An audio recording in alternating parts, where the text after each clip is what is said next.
नाज़िम की तरफ़ आके ॿुधाईंदा हलूं त कराची प्रेस क्लब आॾो वैक्सीनेटर्स तरफ़ां मुतालबनि जी मञता लाइ एहतजाज कयो वियो आहे। इन हवाले सां असां वीडियो लिंक ते मौजूद आहे आवाज़ न्यूज़ जो रिपोर्टर नजीब नाइश। जी नजीब, अॼु सिंध जे सभिनी ज़िलनि जा EPI सेंटर जेके आहिनि उन्हनि जा वैक्सीनेटर हिते कराची प्रेस क्लब आॾो मौजूद आहिनि। उन्हनि सां ॻाल्हि ॿोल कयूं था त छा मामला आहिनि, छो हू एहतजाज कनि पिया। सिंध गवर्नमेंट जूं असां वैक्सीनेटरनि सां नाजाइज़ियूं आहिनि ऐं तक़रीबन 20-25 सालनि खां वठी जेके असां बर्दाश्त कंदा पिया अचूं ऐं असांजा हक़ असांखे न पिया ॾिना वञनि, उन जे लाइ असां अॻु में बि मुख़्तलिफ़ ज़िलनि में एहतजाज करायो। असां सां वाइदा कयनि त तव्हांखे हक़ ॾियूं था, पर असांखे हक़ हुननि न ॾिना।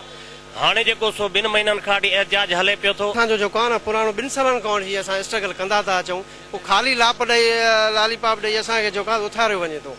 असां हिन वक़्तु जेको 8000 खां वधीक असां मुलाज़िम आहियूं EPI जा वैक्सीनेटर। मज़लूम सिंध वासियुनि सां ही हिकिड़ो चौथे नंबर ते कानून रखियो वियो आहे जेके असांखे मुरादूं कोन थियूं ॾियूं। असांजो अपग्रेडेशन आहे, 2 सूबा खणी रहिया आहिनि, असीं सिंध वारनि कहिड़ो ॾोह कयो आहे जो असांखे न पिया ॾिननि।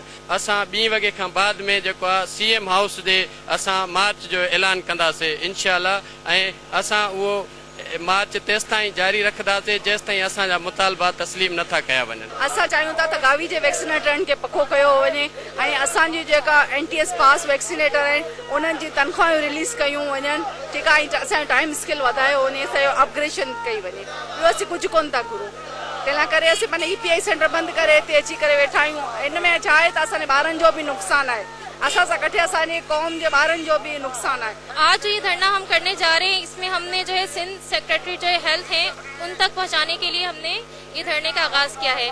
अगर ये भी हमारे बात को, हमारे एहतजाज को जो है मंजूर नहीं करेंगे, हमारे मुतालबात को, तो हम CM हाउस तक जाएंगे। अगर हमारे मुतालबात नहीं मंजूर किए गए तो हम पूरे सिंध में, और सिंध में कराची शहर भी शामिल है, हम पूरा सिंध बंद करेंगे और हम यहाँ बैठे रहेंगे जब तक हमारे मुतालबात नहीं मंजूर किए जाते हैं। जी वैक्सीनेटरनि जो चवणु आहे त हू मजबूर थी एहतजाज कनि पिया ऐं गुज़िरियल 2 ॾींहंनि खां ही कराची प्रेस क्लब वारो एहतजाज जारी आहे। उनजो चवणु आहे त अपग्रेडेशन, उनखां अलावा पगारनि जा मसइला ऐं ॿिया केतिरा ई मामला आहिनि जेके वॾे वक़्त खां हल न पिया कया वञनि, जंहिंजे करे हू मजबूर थी एहतजाज कनि पिया। इनखां अलावा EPI सेंटर बि जेके आहिनि मुख़्तलिफ़ ज़िलनि में उहे बि उन्हनि बंदि करे छॾिया आहिनि। उनजो चवणु आहे त जेसि ताईं असांखे जेको अपग्रेडेशन वारो मामिलो आहे, उनखां अलावा केतिरनि ई माण्हुनि जो जेको पगारूं रुकियल आहिनि उहो मामिलो आहे, इहे सभु समूरा मामला हल न थींदा। इन हवाले सां बाज़ाब्ता असांखे नोटिफिकेशन न मिलंदो तेसि ताईं असांजो एहतजाज न सिर्फ़ु कराची प्रेस क्लब वारो जारी रहंदो, पर EPI सेंटर जिते मासूम ॿारनि खे वैक्सीन जा टीका जेके लॻाया वञनि था उहे EPI सेंटर बि जेके आहिनि